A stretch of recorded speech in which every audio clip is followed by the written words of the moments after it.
भाग 2 में आपका स्वागत है। वो गांव में अब डायन की खबर आग की तरह फैल गई। सभी गांव वालों को मालूम हो गया कि डायन का काला साया फिर से गांव की खुशियों को निगल जाएगा। इसकी शुरुआत भी हो चुकी थी। मनोज के बड़े भाई और मझले भाई की मौत से अब मनोज की बारी थी। जब से उस डायन की मनोज के कमरे में मौजूदगी के बारे में उसके पिता को पता चला है, तब से उनका बुरा हाल है। मनोज के चाचा उन्हें साहस और सूझबूझ से काम लेने को कह रहे हैं। इसी बीच मनोज की चाची भी पूरे घर और रिश्तेदारों को संभाल रही है। मनोज की चाची की बात करें तो बेहद खूबसूरत, मानो जैसे कोई इंद्रलोक की अप्सरा धरती पर सबको मोहित करने आ गई। खूबसूरत सी आंखें जिन्हें देख ले मूरत बना दे, वो मेरी तरफ आ रही थी। उन्होंने पूछा, बेटा चाय पियेंगे? देखने में तो हम उम्र ही थी। उनके मुंह से बेटा सुनकर मुझे अच्छा नहीं लगा। मैंने मनोज से इनके बारे में पूछा तो उसने कहा कि चाचा की दूसरी शादी हुई थी, उनकी पहली पत्नी की मृत्यु के बाद। मैंने मनोज को घर से बाहर न जाने की हिदायत दी और खुद निकल आया उस डायन का रहस्य जानने के लिए। गांव पहले से ही डरा और सहमा हुआ था, और ऊपर से मेरे सवाल उन्हें भविष्य में होने वाले किसी अनहोनी को संकेत दे रहे थे।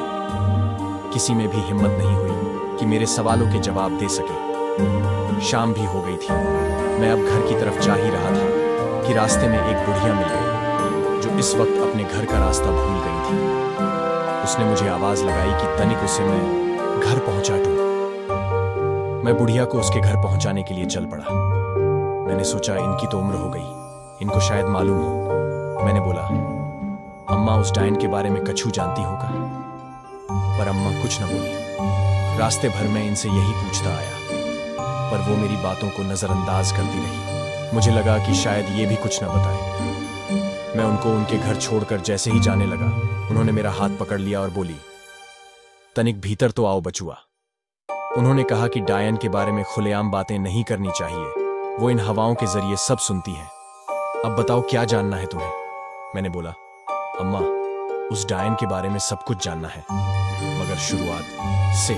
आखिर ये शुरू कब और क्यों हुआ? जहां मैं गांव के दूसरे हिस्से में उस डायन की कहानी सुन रहा था, वहीं मनोज के घर सब चिंतित थे कि मनोज को उस काले साए से कैसे बचाए। तभी मनोज के पिताजी और चाचा जी ने ड्राइवर के साथ उन अधघोरी बाबा के पास जाने का फैसला किया। मगर मनोज के पिताजी ने अपना फैसला बदला और चाचा जी को ले जाने से मना कर दिया और कहा कि अब मनोज की सुरक्षा उनके भरोसे छोड़कर जा रहे हैं। मनोज के चाचा जी ने भी उनकी इस बात पर भरोसा दिलाया कि अब मनोज की चिंता वो उन पर छोड़ दें और जल्दी से उन बाबा को लेकर गांव आ जाए। भरोसा पाते ही मनोज के पिताजी ड्राइवर के साथ बाबा को लेने के लिए निकल गए। क्या मनोज के पिताजी सकशल उन बताता को ला पाएंगे और क्या है आखिर रस डायन की कहानी, जानेंगे अगला भाग में।